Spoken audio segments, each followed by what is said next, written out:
Welcome to MC Toon Live. I'm your host, MC Toon, and it's always Tuesday night. And tonight, I will be, the plan is to go on to the CRYPTONIAN podcast to review a former guest that they had, the former guest being Flat Earth Dave. Somebody had pointed out to me that he was on there, and I sent them an email and said, how about bringing me on for an alternative point? And Julian, who I was talking to, said, sure, let's do that. So this is the time in about 15 minutes. I have to say, though, I haven't received an email from them today. I've sent them a couple just confirming details, but I haven't received any emails from them. If they don't respond for some reason, if they blank me, I have a lot of things prepared. So I will give you what I was going to give them anyway. And maybe they will have me on. Maybe they won't. It won't really matter because I will already have gone over every bit of Dave's deceptive techniques. So anyway, that's why the somewhat unusual timing being a Sunday evening at 7 p.m. Central or quarter to. How are you all doing? Let me see who's kicking around here while we wait a little bit on the email. The link to their channel is in the description of this video, and I'll show you what their channel looks like. A lot of channels don't know. They don't like create a new live stream often. I don't know. So that guy in the kilt detailing says that I wanted to debate Stinky Cash. Yes, I did. And we emailed back and forth about it, and he's like, what would we debate? I'm like, you think the earth is flat? He's like, oh. Anyway, yeah, I do. I owe him an email back. So did I make preparation H? I did not make any of that. So me here, let's see, where did I put that? I have a bunch of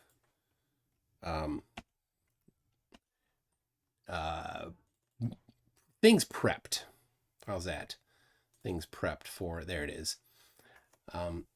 Specifically him being on the podcast, so you'll get to see it on the podcast either way. So Fa of the QTube family for $2 says Fa QTube is in the house. Welcome to the house of Toon. It's buffering. Oh, you know what? I know why it's buffering. Let me do this. That will probably fix it. I had oh no, okay. I had Dropbox still running. I always pause it before. So let me see if yeah, there it is. Oh, looking healthy. There it is. All right. Stringer News 1 says you're gonna need a bigger fan. I have no bigger fan than Stringer News 1. And there's no need for a bigger. Actually, I've upgraded my computer a while ago. The one that had overheating problems is now just running secondary stuff, and the one I'm on is a Mac Mini M2. So anyway, let's see. No, okay. Anyway, do I have cold friend? Retro AI, you got cold friend. Do I have a cold? No. My wife made some soup. Really good soup. It's got a little kick to it. So I I need a little tab to cool it down.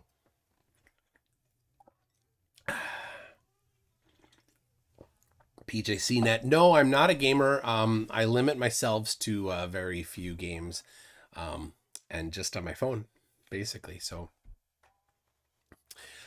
yeah, Clash Royale. That's it. That's the only game I do. So, PC Tony says for $10, is it just me or does Flat Earth Dave look like a depressed mushroom who just found out it's a flat earther. Yep, yep. Whether depends on the hat, I think. Yes, looks like. Does Flat Earth Dave look like a depressed mushroom who just found out it's a flat earther?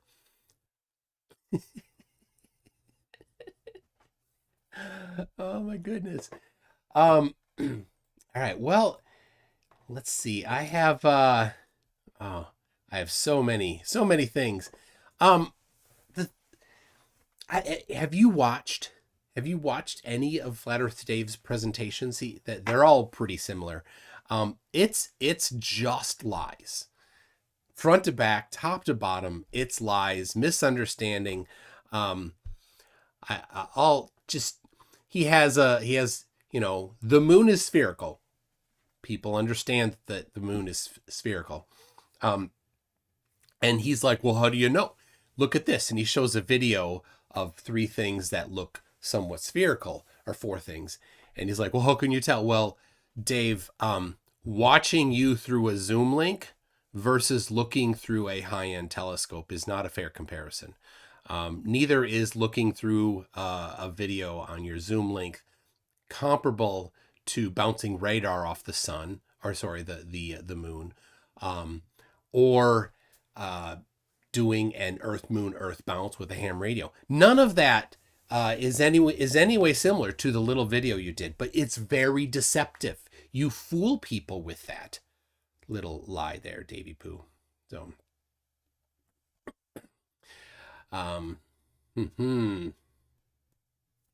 is it? Yeah. Hopefully, it's not still buffering. My output is 600 or 6,000 kilobit per second. So anyway, Borg Emporia says, I think the current clone of FTFE needs to be replaced with a new one. Anyone else agree with me? Yeah. Icy Spin says, I think everyone would benefit from your Flat Earth Dave compilation. Yeah, I have an edit. Yeah, I can make a compilation pretty easily. So, all right. Yeah, we got some people saying no more buffering. Well, that's good. Okay. So the plan is, if I don't within 7 minutes get an email from them, then I will probably do the presentation just as a presentation, without interacting with the live chat, and then after that, come back to the live chat, and then I'll take that video and publish it separately. If it's good, I don't know. So we'll see. Daryl Frost says the U.S. military had an Earth Moon Earth comms network going back in the day. Oh yeah, yeah. I didn't know about that, but it makes sense because you're limited to the curvature of the Earth for your communication within certain frequency ranges. So if you bounce it off the moon, then you can get it to other parts of the globe. So pretty smart, pretty smart. You do need it takes a lot of power to do it for what a ham radio operator typically has. I don't know exactly the power. I haven't done the analysis on it, or watched or read through the analysis that somebody else did on it. So IERP analysis, right? So anyway, I don't know. So I wonder, because they kind of went silent. It was 2 days ago I last got an email from Julian, and said 7 p.m. Central on Sunday. Are you available this Sunday at 7 p.m. Central? And I said, and that's Kryptonian. That's the guy that runs the channel. I said, yeah, that's good. So, and then I said yes, and then I sent 2 more emails, and nothing. So anyway, it looks like we might go for Plan B. So any reason to think Julian is a flat earther? So I watched the video of Dave on there, And one of the guys is a moon landing denier. And the others were under Dave's spell a little bit. Dave is very good at deceiving people, and that's what he does. That is his decision to do things in life, is to deceive people. And he's built a skill at deceiving people. So he may have been somewhat successful. We'll see. Daryl Frost says Radiocom's path loss analysis and circuit gain analysis used to be one of the things I did for a living. Well, that's pretty cool. I only did it, of course, in school. And then when the 5G nuttery started coming around, I did a little bit of analysis on it, a little bit of an antenna design and analysis. So Mark Steele claims that the 800 and just under 900 megahertz antenna, which is just a quarter wave, half wave, just a half wave antenna. Simple antenna. And he's like, you just start rambling out words about what he thought it was. None of it made any sense at all. He's like, it's a optical guided target acquiring everything. He said it was a microstrip patch antenna, but so I built a microstrip patch antenna for that frequency. It's giant. So anyway. All right. Well, so far, still nothing. We've got 2 minutes before it's yeah. So is this a lot? No, it was not. It's not intended to be a debate. It was going to be it is still intended to be a going on to a podcast, somebody else's podcast, and just broadcasting here at the same time as there. But they may be ghosting me. So what frequency? It's just under, so in the US, the frequency is 915 megahertz. In the UK and EU, it's just less than 900. And I forget this specific number. It's 890, 880, somewhere in there. If you look it up, the open frequency band there, that's where it is. So yeah, Doug does stuff, says hello. So glad to catch you live. Glad to have you here. Borg Emporia says you talk to Ghost awesome. You talk to Ghost awesome. Okay, whatever that means. Real Cygnus says I think I remember reading 150 watt for Moonbound, so that's a decent amount. Yeah, I mean you don't just you don't just have that kicking around. Not a lot of people do. So, all right. Well, I'm just a couple seconds away from calling it. So anyway, I'll send one more email to him and say, hey, did you ghost me? Oh, ghost. Yeah, that's the thing. Okay. Did you blank me? Anyway, well, too bad. Kryptonian. Right there. Let's refresh their page. See if they're live. Oh, they're not live. They last did it 5 days ago, and they had a whole of 55 views.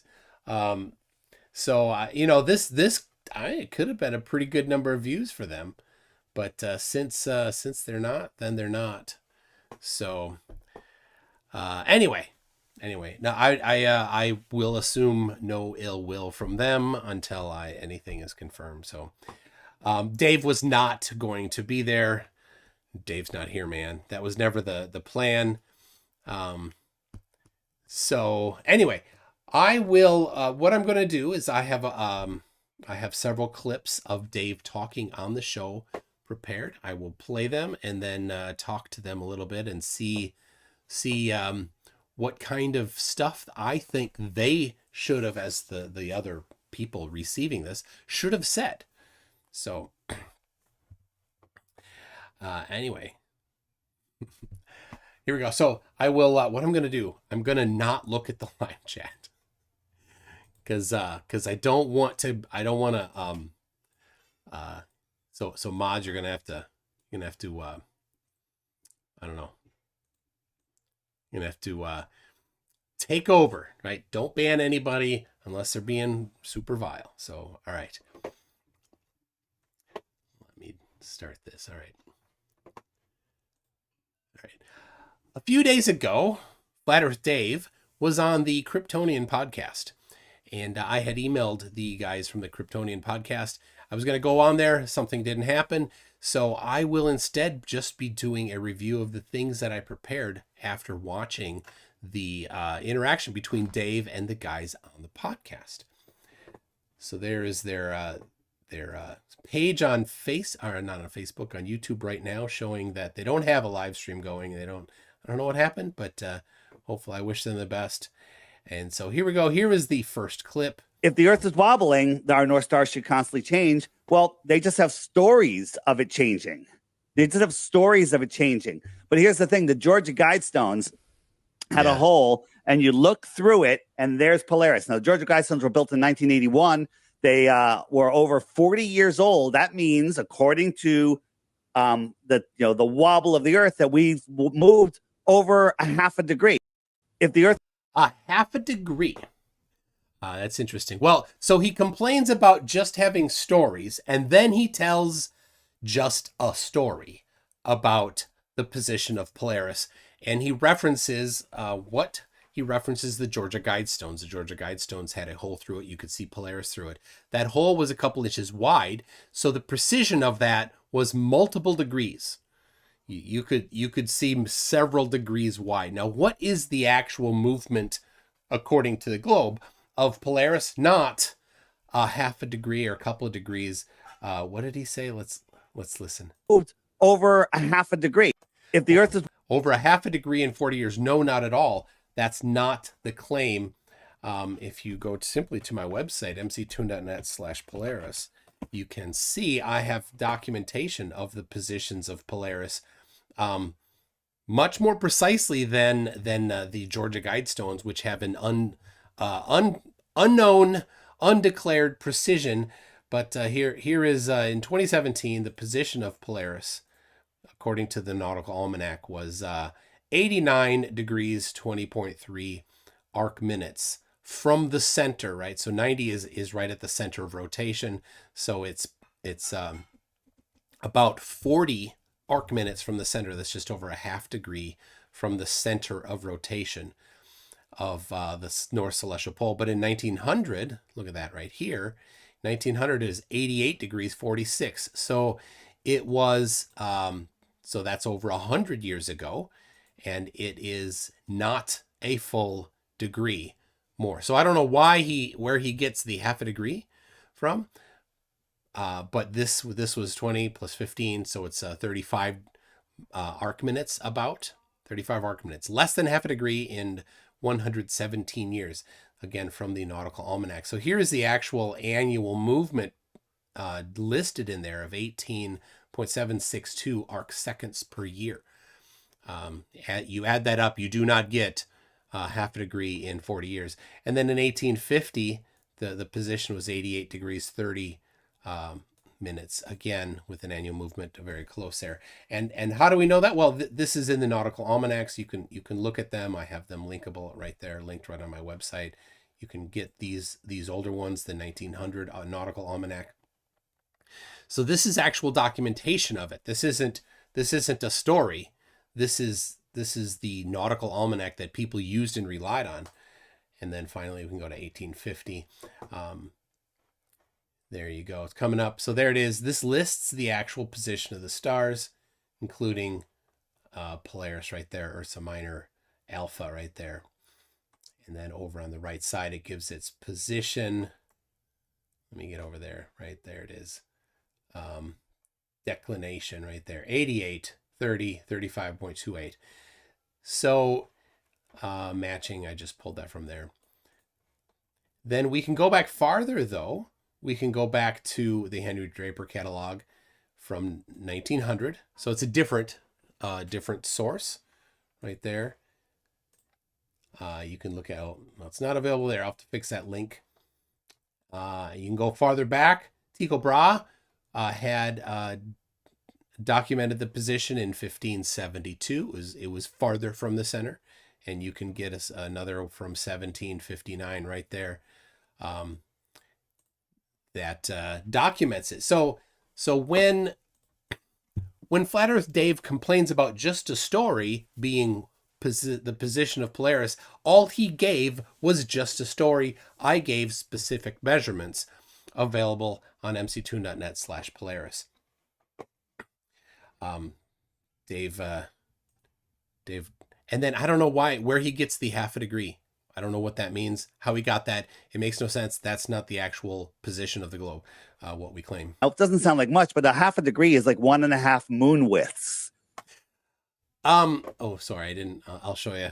I don't know. He's so far off. It doesn't sound like much, but a half a degree is like 1.5 moon widths. I know you're kicking yourself if you know how wide the moon actually is.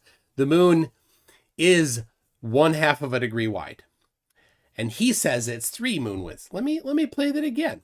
Just listen. It doesn't sound like much, but a half a degree is like 1.5 moon widths. 1.5 moon widths. They're not 3.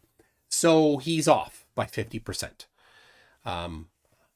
You'd think if you're going on to shows and you're declaring that you know better than all the scientists in the world, you'd get that right, but not Dave.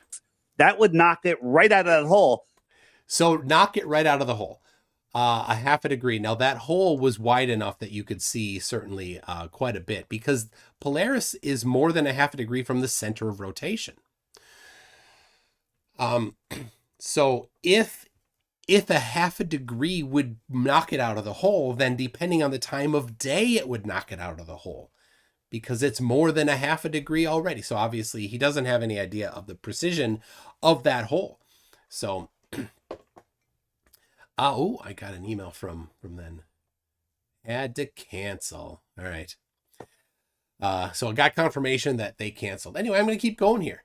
Let's see what the rest of this says from Dave. But we were there. We looked. The star is still there right in the center of the hole. It doesn't sound right in the center of the hole. How did you measure that? It can't be right in the center of the hole, Dave. Except for one moment. Because it's not at the center of rotation. The best you could do is have the celestial center be right in the center and then have it be 2/3 of a degree off and moving around in a circle. You didn't know. You just looked, you peeked, you didn't have any clue about the precision of it. All right. To me, something like that would seem like they're stuck in some type of gravitational whatever. I don't know. So he's talking about, if you look in the bottom right there where Dave is, he's got that corkscrew thing he loves so much. And this Chris Kuhn, who is a NASA moon landing denier, but not a flat earther to my knowledge, is asking about, he doesn't understand how it works. It seems like we're just sitting here going around in circles. I'm going to let you finish what you said, but just listen to what you just said. Right. Some reason, some gravitational, right, but I don't know. Something. Nobody knows. To me. So first Dave says, I'm going to let you finish what you said. Then Dave doesn't let him finish what he said. Chris only got to say right before Dave jumped in and declared that he thinks that nobody knows how planets orbit. Let's listen again. What you said, but just listen to what you just said. Right. Some reason, some gravitational, right, but I don't know. Nobody knows. Of course, Dave is ignorant. He doesn't know. Dave, you don't know. I understand that. But people do know. Astronomers are screaming to themselves right now. Physicists are screaming. Lots of people are screaming, saying we do know. We understand very well the law of gravitational attraction. We understand very well Kepler's laws of planetary motion. That's how these things are working. So you don't know. Your ignorance doesn't mean that other people are ignorant. But this shows a little bit of the deception, the deceptive tactics that Dave is getting into here. He says he's going to let him finish. He doesn't let him finish. He instead puts words in his mouth. You can listen to the whole thing. He doesn't. He changes the topic immediately after that.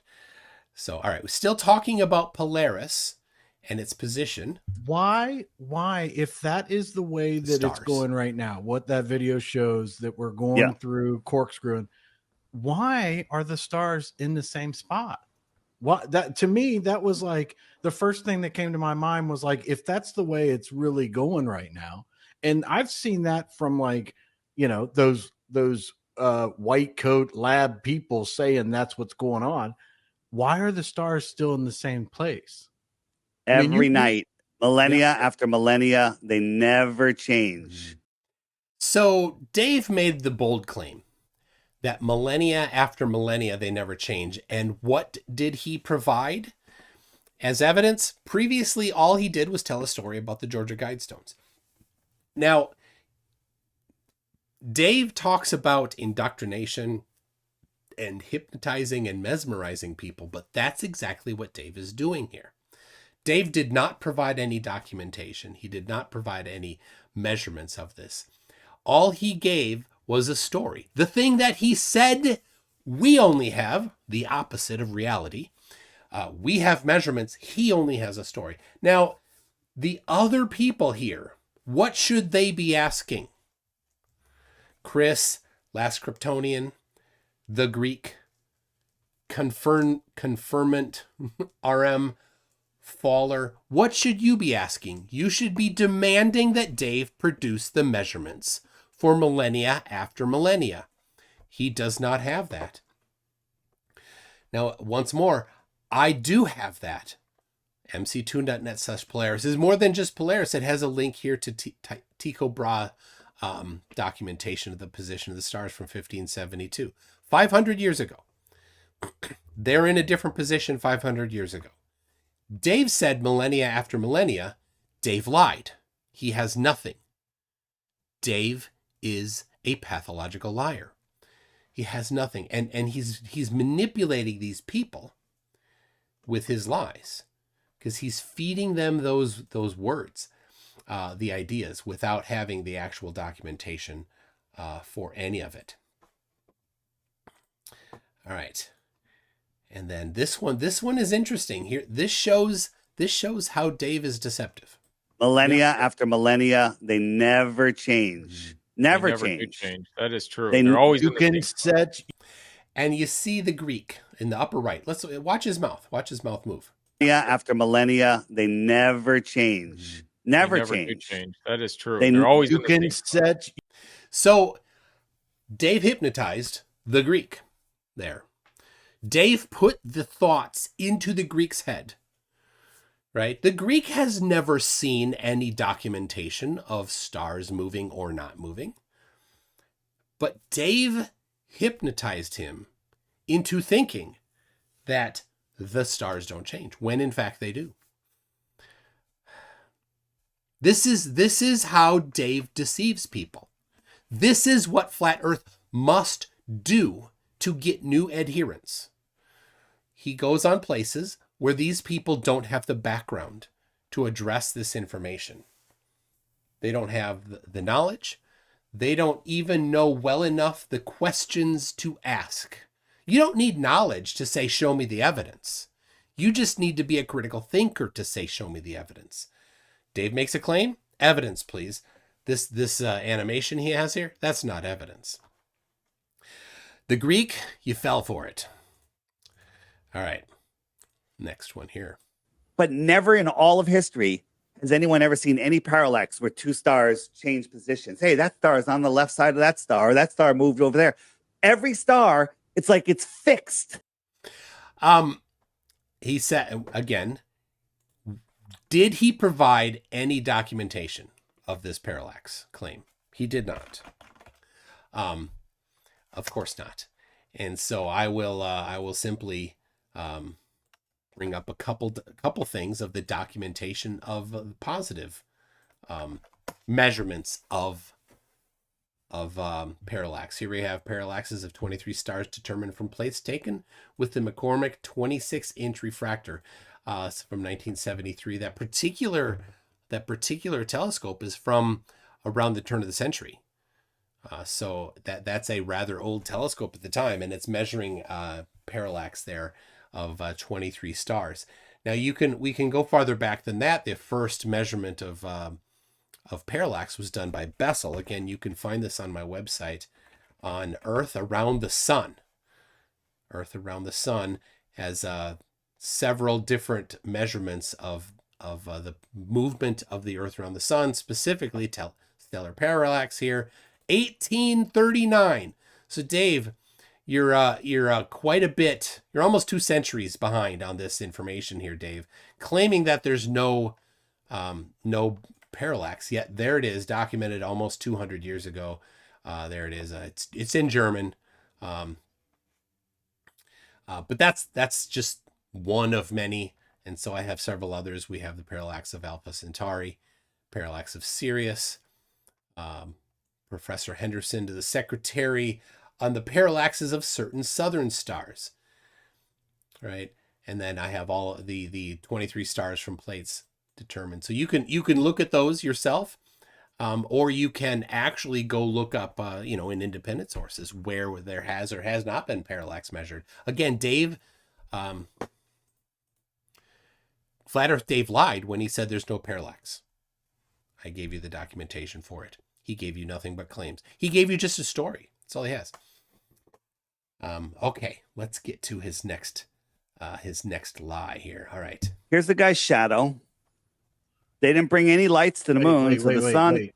Who's okay? That's the person's shadow. Okay. Here's the person's shadow. The sun's on his back, so that means the sun is over there behind him, right? Yep. Very so logical. So he's gonna go to the right. So we're just gonna follow him. We're panning to the right, panning to the right, panning to the right, and now his shadow seems to be going away. Like now he's going to the right. Just turn to the right a little more, and now his shadow's pointing in the opposite direction. Oh, that's a problem. That's a problem.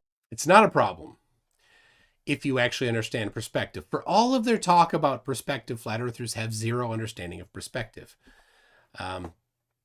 So I did a quick demonstration. Anybody could do this. It took just a couple minutes here to set up. It doesn't want to play. Oh, darn it. All right, hold on a sec. I'm going to have to prep it. So the position of the stars, or of the shadows, is really not that difficult to understand. When you look in one direction and you look in the other direction, and that has gone around you, the shadows should be going the other direction. If they're not, then something would be wrong. But he's trying to claim that there are multiple light sources. So let me. I have converted that video. There you go. So this is in my kitchen, and you can see I have a single light source there, and I have 2 pumpkins there from our garden, and I'm going to move the camera in, and you can see both of them are casting a shadow. We get down with the camera between, and you can see shadow to the right. One light source. Shadow to the left. One light source. It's the relationship between the camera and the object and the light source. And that's it. It's that easy. Flat Earth Dave, you don't understand perspective. And he presents that to this panel of guys. And they're just like, oh, duh. Oh, wow. Dave is aware. He is aware of these types of responses to his claims. But he doesn't remove his video from there.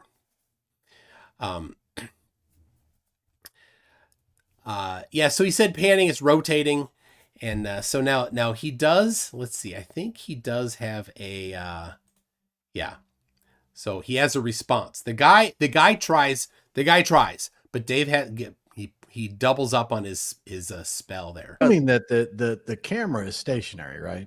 Is that no? The camera is just panning to the right. You can look at it. The camera wasn't spinning around. He said the camera wasn't spinning around. Of course it was. is stationary in one position, just panning around. Right? Yes, There's absolutely. not someone Okay, so then he changes his story when he's like, oh, the guy knows. walking with them, right? That's what. Even if he was, it couldn't do that. Of course it could. I mean, I just showed it to you. So Dave lied again. It's his thing. It's his shtick. So again, this is going to the claim of multiple light sources, and here is he's doubling down on the light sources. But here's the thing: you got to make up excuses. So it's not a made up excuse. It's a perfectly rational explanation for what it is. And your explanation doesn't fit. I'll go cover that in a second. Here's another issue.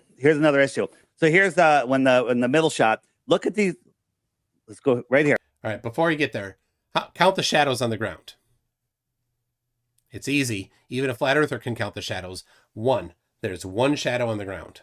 Watch his visor, and you're going to see 2 lights, and then you're going to see 4 lights in his visor. 1, 2, little square lights.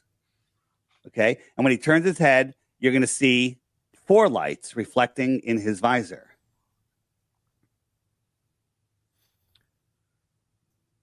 All right, so there's 4 lights. True, whatever that is. Don't know. Doesn't matter. There's one shadow. If there were 4 lights, you would see 4 shadows overlapping. Go ahead and try yourself. Set up two lights in a room. Put one thing in the room. It'll cast 2 shadows. There. 1, 2, 3, 4. Is it something like this? So there. This is the spell. This is the spell. Again, if there were 4 lights or 5 lights, as this says here, you would see 5 shadows. But those actually are super diffuse. You can see there's things in front of each of those lights that would diffuse the light. That would not cast a harsh shadow at all, like there was in the we can see right here the harsh shadow. Diffuse light wouldn't do that. You have to have a non-diffuse light source to have a hard shadow like that. So is it like that? No, it could not be like that. There would be either, if it was really like this, there'd be no diffuse, no hard shadow. And if it was instead just lights without diffusion, there would be multiple shadows. So again, now some people have made complaints about the Apollo liftoff and specifically colored sparks. But I'll let Dave dig his grave for himself here. Let's just pretend they had secret digital technology and they could beam it back to Earth. You don't need digital technology to beam an analog signal. Before we had digital TV, we had decades and decades and decades of analog TV. Dave is definitely old enough to remember analog TV. Digital TV is not actually that old. So yeah, it was an analog signal, not a digital signal. It was transmitted in real time. And so this particular video he's about to show is taken on by the rover, the lunar rover. And it had a camera. The camera could be moved remotely, and it was beaming it back to the Earth in real time. It had a dish on the rover, so it could send it back to Earth in real time. So let's watch his incredible misunderstanding. And they also had a remote that would pan the camera up to It's not pan, it's tilt. Follow this. Now, here's the LEM. There's 2 guys in here wearing diapers, and the nozzle is... Why does that matter, Dave? Is down here. No, it's not.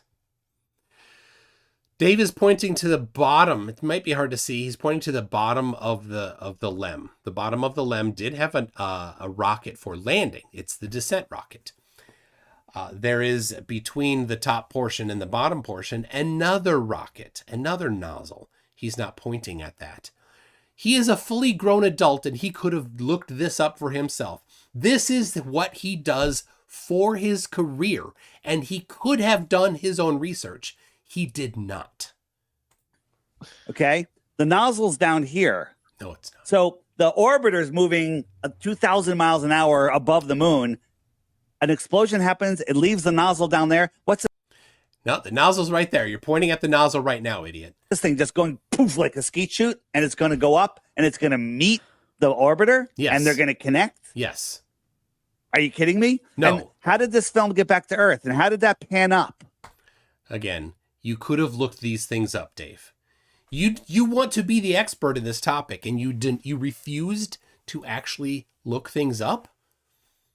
The command was sent from the Earth to tilt, not pan, to tilt the camera, timed with when the lander was going to take off, and it was beamed in real time to the Earth, sent in real time in analog, not digital. How is that possible? Now, I went over all that. Look at, we got Fowler down here in the bottom. He doesn't understand. Fowler, you're dumb. That's it. You're fine. You're dumb. You're ignorant. You don't need to know these things. Dave is the one that should be knowing these things. He should have looked them up. He should have an interest in being honest, but he doesn't. He is there deceiving people, and Fowler was deceived. He's under Dave's spell. Possible. Let's just pretend they had secret. Incredulity is not it's not a thing. Anyway, done with that. New topic. Watch this. Said there's more land on the other side of Antarctica, from Middle America. He said across the South Pole, there's more land bigger than the United States. What? Filled with resources that no human has ever stepped foot upon. And then all of a sudden they say nobody can go to Antarctica. All the countries in the world eventually signed the treaty, pretty much, and nobody can independently explore Antarctica. Said there's more land. Now, if you've watched any of my videos recently, I've read the entire Antarctic Treaty. No part of the treaty prevents people from going there. In fact, it protects it protects freedom of scientific investigation. Article 2. No part of the treaty says you cannot go there. It says other countries need to say when they're going there. So if people from the United States go, the other parties to the treaty get to be told about it. And if you're doing something, they can send observers to do it. You can't do anything in secret. It's the opposite of what flat earthers think. I just wanted to put in there that he lies about Antarctica. He's never read the treaty. You could have looked it up for free, Dave. It doesn't cost any money to go to type into Google Antarctic Treaty and read the actual treaty. Doesn't prevent you. All right, now, here's where he doesn't understand fourth grade science. Right? So it's spinning to the east. He's talking about balloons going up, like Red Bull. A balloon goes up. It spins to the east. That balloon should come down west. If the balloon's up for 3.5 hours, he should come out like 3,000 miles to the west. But we send balloons up, and sometimes they land to the east of where. So that means they went up, they sped up faster than the spin of the Earth, and landed in front of the spin. So fourth grade science. In fourth grade, we are taught conservation of momentum. Sometimes it's not specified as conservation of momentum, but the basic laws of physics and inertia are covered around fourth grade. I know this because I teach my kids. We homeschool, and I know when I have taught them different topics. Now,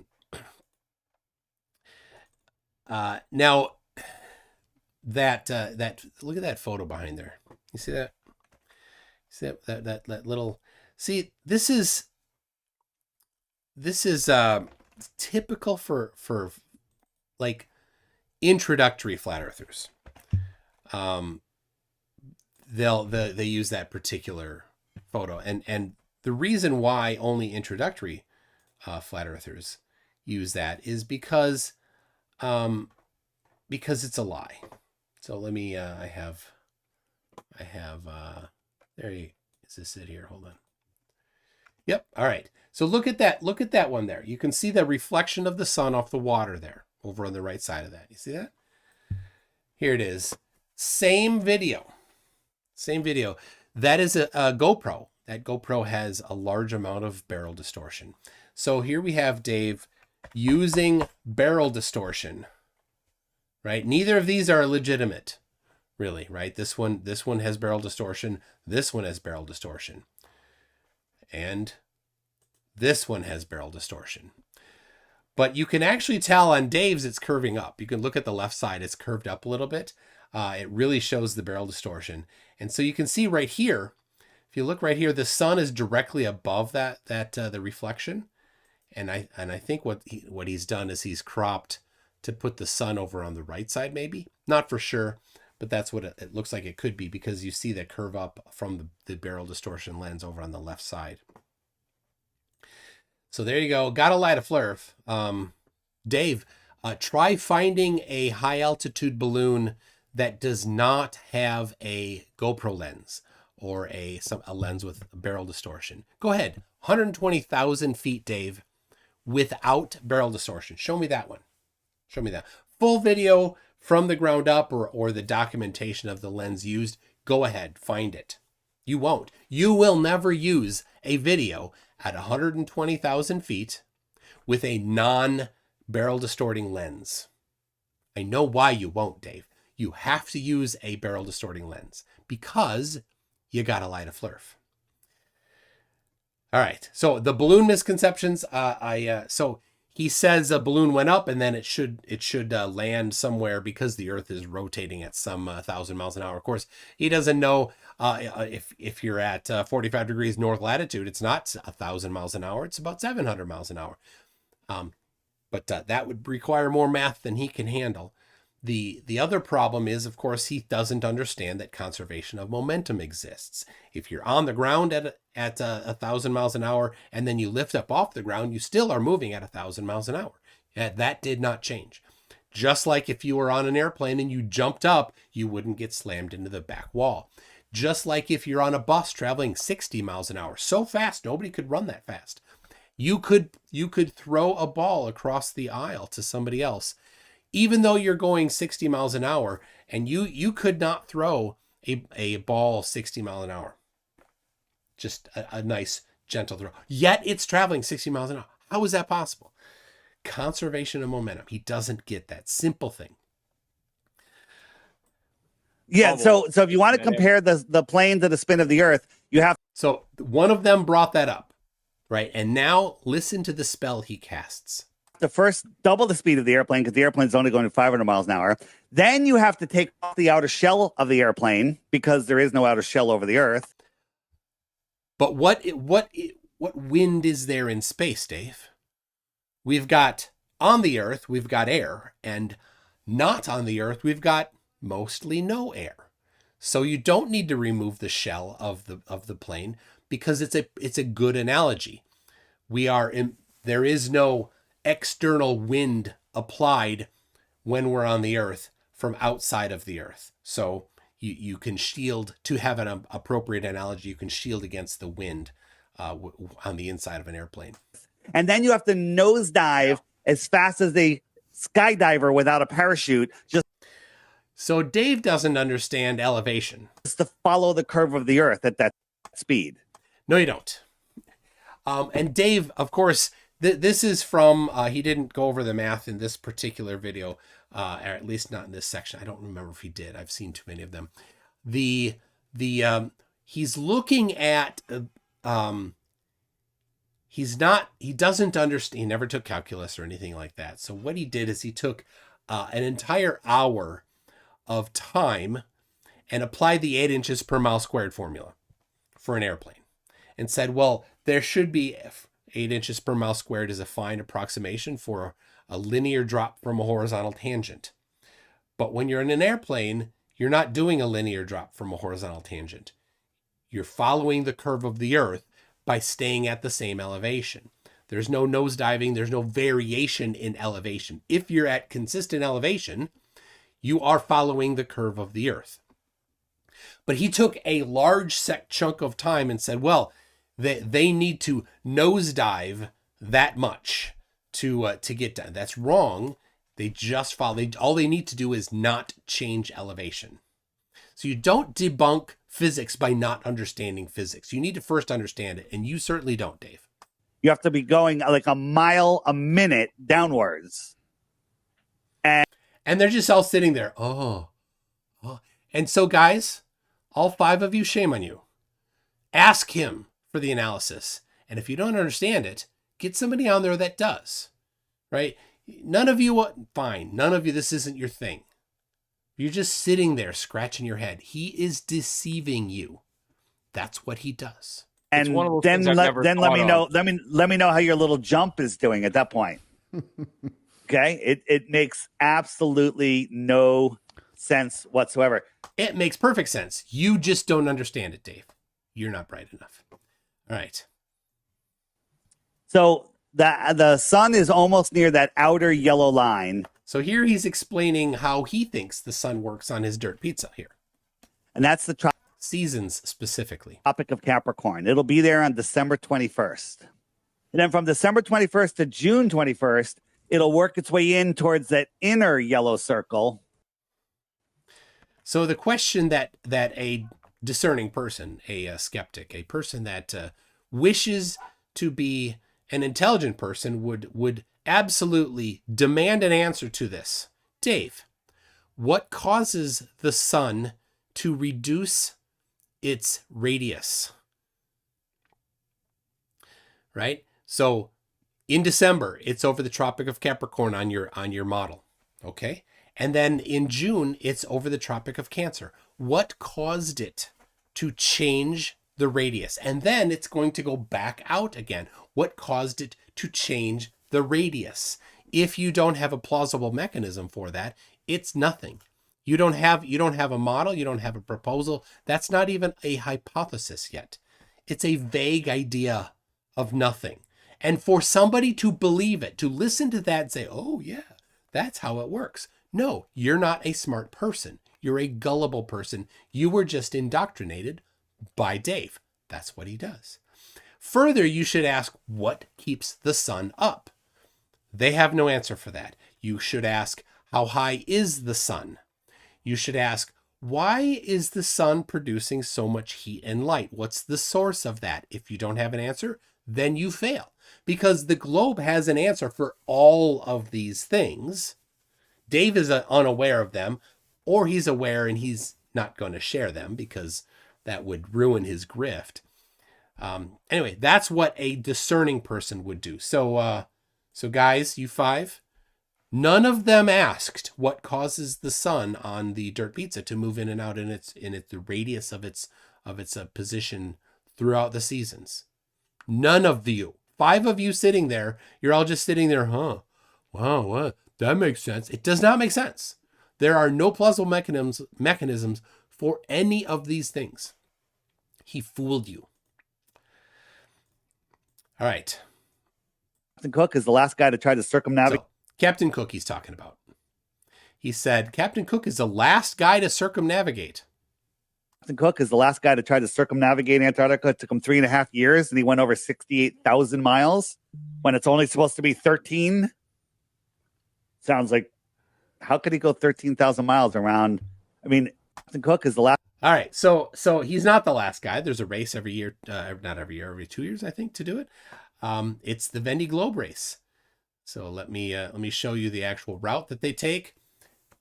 Here's the route that they take. It starts in Vendée, France. I'm sure I'm pronouncing that incorrectly. Goes there south of Africa, south of Australia, south of New Zealand. It is circumnavigating Antarctica. Look at that. It is the same course, basically. I'll show you Captain Cook's course. The difference between this course and Captain Cook's course, of course, is that Captain Cook started and ended in England, not France. I'll show you there's the route that they take there. It's 28,000 miles total. Here is the route on the flat Earth map. Look at that thing there. Now, if you do the actual math, according to Dave's flat Earth map, that route would be, it's all south of 40 degrees south latitude, and the circumference on this map of 40 degrees south latitude is 56,000 miles. So that's ignoring going between France and down in south there. So it completely fails on flat Earth. But what route did Captain Cook actually take that was 60,000 miles? Well, that's the route he took. It was a large route. It went all over the place. Of course, he started and ended in England, in Plymouth, England. And he actually never saw Antarctica. I think they saw some of the ice. And of course, they used global celestial navigation. This was a big deal. They had a timekeeping timepiece there in the second voyage that allowed them to keep more accurate location. But yeah, that's certainly 60,000 miles right there. It wasn't just beginning and ending at Antarctica. I don't know where he got 12,000 miles from. I didn't look it up. I don't know for sure. I never covered. I'll jump back to Admiral Byrd. Admiral Byrd was talking about the south, or the other side of the South Pole. Let me show you. But strangely enough, there's left in the world today an area as big as the United States that's never been seen by a human being. And that's beyond the pole on the other side of the South Pole from Middle America. But strangely enough, there's left in the world. All right, and it sounds like he says Middle America. It's Little America. So this is how ignorant Dave is. Dave, when he shows this, he actually takes a globe and he starts in America, not knowing that Little America is a base that was on the ice sheet there in Antarctica. So when Admiral Byrd was talking about this, they started in Little America. They flew to the South Pole there, over the pole, and then they did some exploration on the other side of the pole. And look at that. It's an area the size of the United States. That's what he meant. So why is that a problem? It's not a problem at all, Dave. That doesn't mean there's other lands there. All right. And Dave, why, Dave likes to lie. So I've caught Dave lying quite a few times in here. And you know what Dave says? Dave likes to say, let me just have Dave say it in his own words. Because Dave's been caught lying a whole bunch outside of this, in fact. But this is what Dave has to say about people that lie. If they're lying once, they're probably lying about everything. There you go, Dave. Dave, if you're lying once, you're probably lying about everything. That's your words. That's your standard. Now he did. Yeah, I won't cover that. Anyway, so let's go back to Dave's map. This is and I'll put it up on so we can see his actual map, so we know what map he uses. Let me find it here. He's got quite a few that he talks about. So I have a bunch of his videos. Anyway, he shows this map. He shows. Come on, I want to really show that he uses this map. It was seasons. I'll bring it up. Okay, there it is. Here's his map. This is his map. This is on his actual app. He constantly advertises his app. So this is his map. So according to his map, where should the sun rise and set? According to Flat Earth's Dave's map, this is it. This is his map. Where should it set? On December 31st, this is the angle from Sydney, Australia, to where the sun should rise and should set on his map. You see that? 53 degrees north of due east. Right? That's a good angle. And I use the sunrise and sunset time and 24 hours for the sun to move all the way around the Tropic of Capricorn. This is his map. So that's a prediction for Flat Earth. What is the prediction for the globe? Well, I used an actual globe. I set up a light on the one side there, and there I set up that same position there on the bottom. You can see the terminator line, and then I have a little piece of actual Play-Doh on there, and you can see, and then a pipe cleaner, not a pipe cleaner, a twisty tie, pointing straight towards the sun. And then I measured in this bottom one, the bottom right here, I measured the how much south of due east it is, 27.5 degrees in my kind of rough mock-up here. Now, where does the sun actually rise in Sydney on December 21st? Well, it actually rises 28 degrees south of due east. 28 degrees. From suncalc.net, you can get the same from timeanddate.com and any other place. People have measured it themselves. This is the actual angle that it rises. So the flat Earth prediction is 58 degrees north of due east, and the actual observed is 28 degrees south of due east. A bit of a difference there. An 81 degree discrepancy. This falsifies your map, Dave. There is no plausible mechanism for seeing the sun 81 degrees from where it actually is on your map. Now, the globe predicted 27.5 in my rough model there, and my rough measurement, and it's 28 degrees. Hey, that's pretty stinking close. I was only a half degree off. I could definitely improve on that. But Plato and a twisty tie did half a degree versus 81 degrees off on the flat Earth model. So there it is, Flat Earth Dave. Several lies exposed, including a complete falsification of your map. Your map never actually works. The only thing that you can ever say is, hey, do you see the sun right now? Oh yeah, I do. Okay, never mind the angle that the sun is. So anyway, Kryptonian, I don't know, guys. You did not do a good showing asking the correct questions or any type of questions at all. You just sat there and let him cast a spell on you. Shame on you. You're not critical thinkers. So I'm not impressed. But I do thank you for inviting me on your podcast.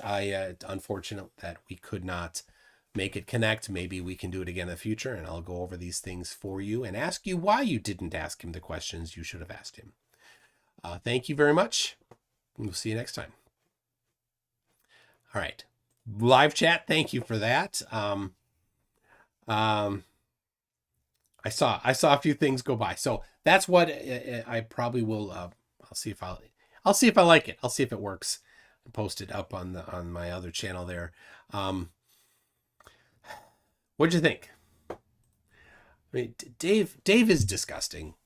He really is. Like he doesn't ever attempt to do any critical thinking about his stuff. He just, whatever. He basically vomits every meme that people send him and he believes it blindly. And then he puts it into his video. He puts it in his slideshow and there it is. I've called him out on a few things and he did not include any of those Mars photos anymore in this one. So, Dave, are you going to remove all the lies that I discovered on this one? The moon landing shadow angle that is completely matched by the moon landing by a single light source. Will you remove your map from your app because it completely fails to get sunset angles and sunrise angles? 100% fail. I don't know. I mean, if you did, you'd have no presentation left, would you? So, John Michelson says, looking at their chat, they're all bored with his lies. Yeah. So, Mandel says, PJCnet seems interested in the tower ball drop test where the ball hits the west wall from the conservation of momentum. Maybe you could do a special on that. It's a good proof of rotation. Yeah, I guess if I don't have anything on that. If you want to send me some of the information, so I'd have a look at that. PJCnet says, I don't think physics work as we think with our reality. No. Here's let me correct that for you, PJCnet. I don't think physics works with your understanding of physics and reality. So, your pal Al says, how long would Dave's nose be if he were Pinocchio? It'd reach all the way around the Earth. Poke him in the back of the head. That's how long it would be. So, let me see here. I got a few super chats that came through here.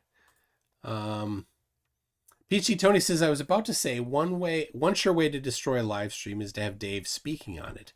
So well done.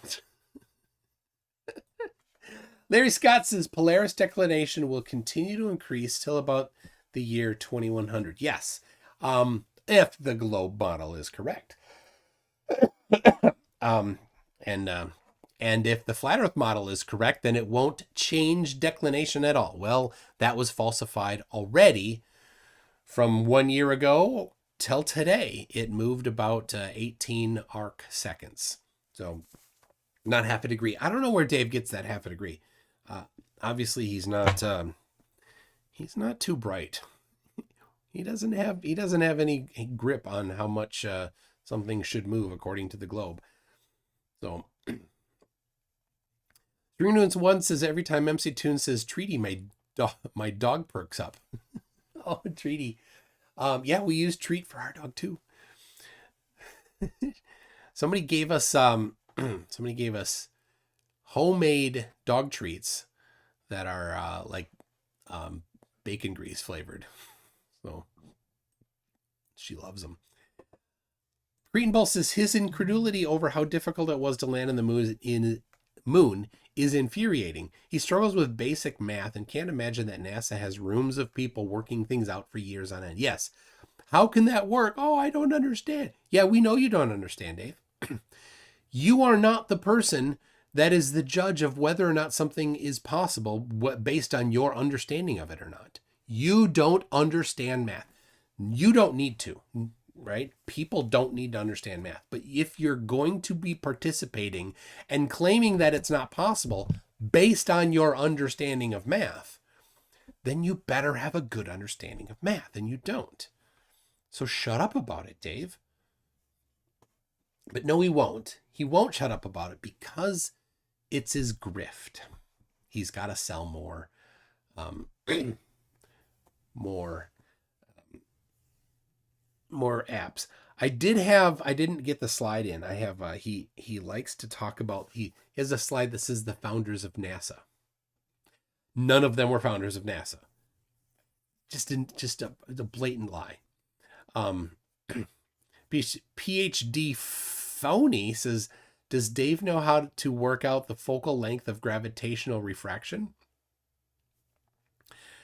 The focal length of gravitational refraction. Oh, is that Anthony Riley? I missed that with FTFE. Yeah. Swalla FE says, tune into Swalla FE for Flat Earth debunk drawings. Are you debunking Flat Earth? Well, good for you. There you go. Hopefully you are. Send him a Globe Earth meme, says Fried Lemming, world's rootinest, tootinest milkman. Send him a Globe Earth meme. Maybe he will see the light. No. No, he won't. Anyway. Chris says, why do Flurfs accept Captain Cook when he was sanctioned by the Royal Navy, an arm of the government which is lying to us? And then Chris says, you missed my last super chat. I didn't get to it yet, buddy. So yeah, why do Flurfs accept Captain Cook when he was sanctioned by the Royal Navy? Yeah, can't trust the government, but oh, then you can. It's cherry picking, of course. Pretty standard for Flat Earth to do some cherry picking.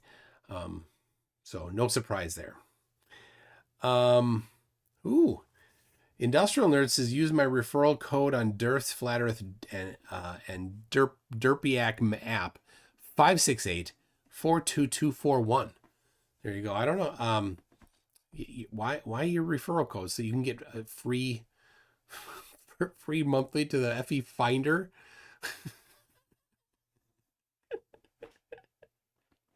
Oh my gosh. Why do they hate NASA so much?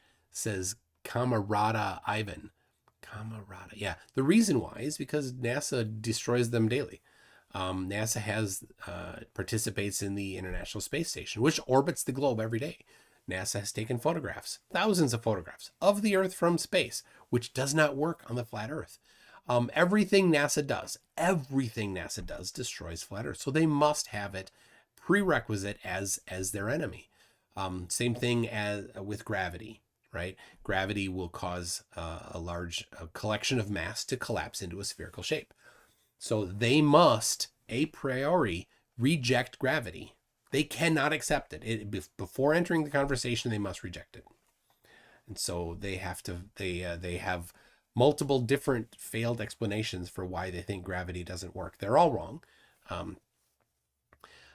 None actually explain it, and some of them actually wouldn't work, would still collapse into a mass. There's a video by Good Times for All where he's claiming that all matter has some sort of an electromagnetic charge. It's vague.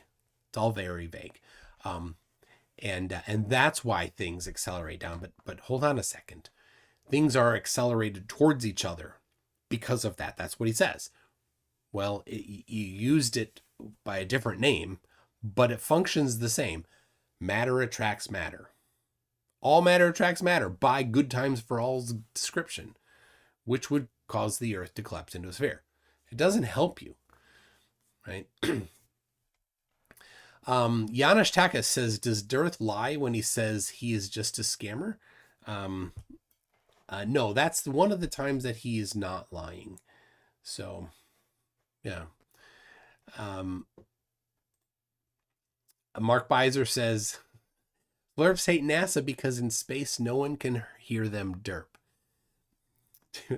Walking down the street in Dallas, Texas, after the Flat Earth Convention in 2019, Mark Beiser was telling me about the shirt that he has that says, in space, no one can hear the Flat Earthers derp.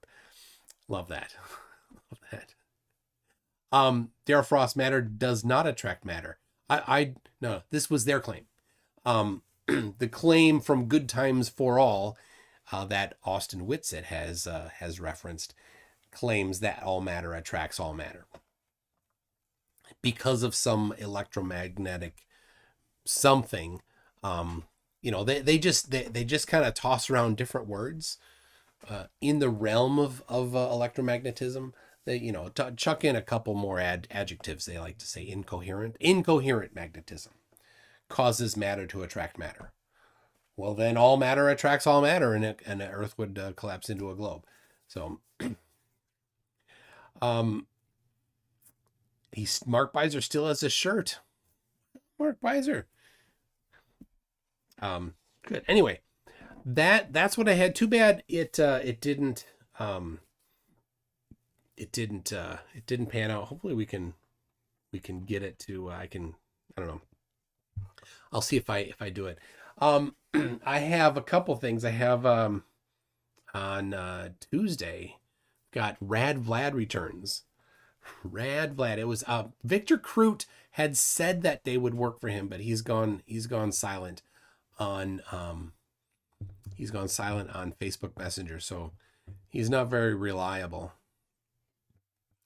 Eric Burns, what happens in an MRI according to Whitsitt's method? I don't know. Yeah. So Whitsitt has claimed Good Times for All and now is not claiming Good Times for All's explanation for things. Maybe he at times will, whatever corner he's painted into, he'll point to a different thing to try to get out of the corner. Whitsitt claims that there is the electrostatic charge of the atmosphere. And he cites Feynman's lecture, where there's about a 100 volt per meter, varying between 90 and 130 actually, charge in the air. And of course, Feynman's lecture says that it's super easy to neutralize that, and he draws a picture of a person and showing that all the way around the person it's neutralized. So it wouldn't work. But let's take it for a second and imagine somehow that grounding does not work. And he says that causes the vector, the direction. Well, all you would need to do is, how does that work for for neutrally charged objects? Don't know. How does it work for positively charged objects? Well, I guess it could sort of work because you would be repelled by the positive electrostatic field higher up. But how would it work for negatively charged objects? Negatively charged objects should be attracted towards the positive side of the field. They should go up. What about times when there are thunderstorms in the vicinity and the entire electrostatic field reverses? Not only reverses, but it's significantly steeper. in gradient. We don't go flying up. Doesn't work. And for some reason, he rejects that. He says, oh, no, because something far away is happening, then this is happening here. That doesn't make sense. Witsit, wait, hold on a second. Serena's one says Witsit says amps per meter. That's new.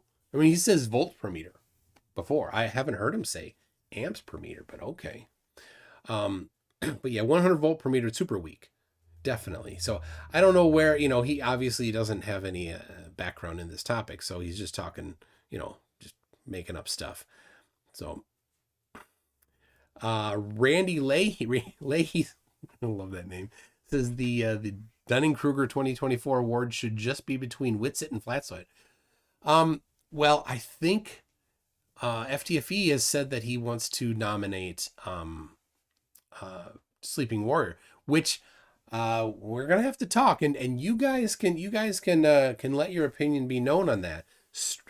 Sleeping Warrior has previously won a different very similar award, and should that be allowed, and or not? And of course, if it is allowed and you don't think it should be allowed, you're free to not vote for that person for this award. So anyway, Dare Frost, amps per meter makes no sense. No, none of it. Yeah, and I have it's back here, ready to go a test, but I'm working on a different video. I don't know. I'll see if I can get that going. So Borg Emporius says I support FTFE no matter what. Well, that's nice. You should. So he's been if you've seen, he's been working hard, hitting the gym, getting himself fit. He's hoping. I mean, who hopes? He's hoping to have his leg removed. That's a weird thing, but yeah, I mean, he does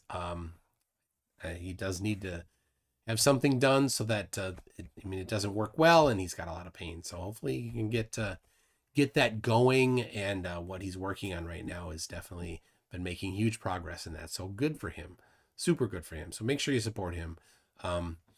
This is what he does here is his primary source of income. This is my hobby income. So definitely support him. The more income I get here, the more time I'll put into it. It's very much related there. So, and before I go, I got two more things. One is I am planning to go to that debate in Mount Juliet, Tennessee. It's near Nashville. That's the current idea, is that I'm planning to go. It's between Greg Locke, who is a Glober pastor. He's an out there pastor, but he is a Glober, and he's inviting Dean Odell, who is a flat earth pastor, and he is the one that has fronted the 44 documents that he thinks NASA admits. Of course, they don't, every one of them, without exception. Every one of them admits that the earth is a globe, admits that gravity exists, admits that the earth rotates, all of those things. And the things that they admit typically include other things that flat earthers don't think, like that planes don't have any flex, that they're rigid, like there is no wind. Things like that, things that definitely aren't an issue, aren't something that they claim. So if they're in this list, then I don't know, that doesn't make any sense. Anyway, so the final thing is I have a little different outro music, and I hope you enjoy it. Let's see, where did it go today? There it is. Thanks to Ion for this. And this is a pretty fun outro. I will probably be using this at least for a while. M Sirium Biggins, I cannot disagree. So yeah, I mean, he who do you root for? Anyway, people, thank you very much for popping in for this quick debunk thing, and we'll see ya on Tuesday. Here we go. MC2, drop that beat. All right, let it flow. Let yourself go. So I know that is the tempo. So, yeah, let's do this. So, let's do this. Yo, it's MC Toon, the debunking tycoon. I shatter flat earthers, make them face the moon. Your attempts are decent, but they'll swoon in the face of my logic like a deflated balloon. Oh, MC Toon, the one to soon cartoons.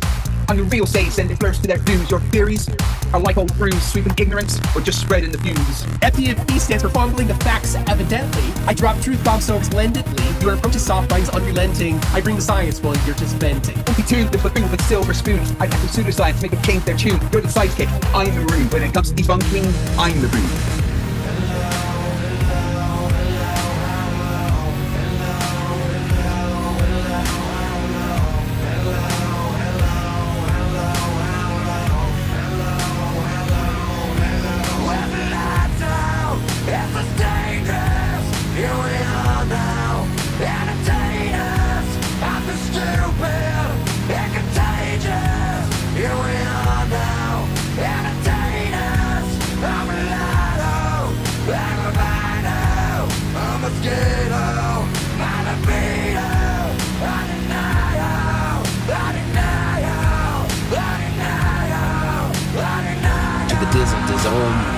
In the rizzle dizzle. But hey, FDFE, we share the creed to educate and debunk the plant the seed. Though in this rap, it's clear indeed I got the upper hand in word indeed. Alright, hold on a second. The Zoom call died. Everything died! No!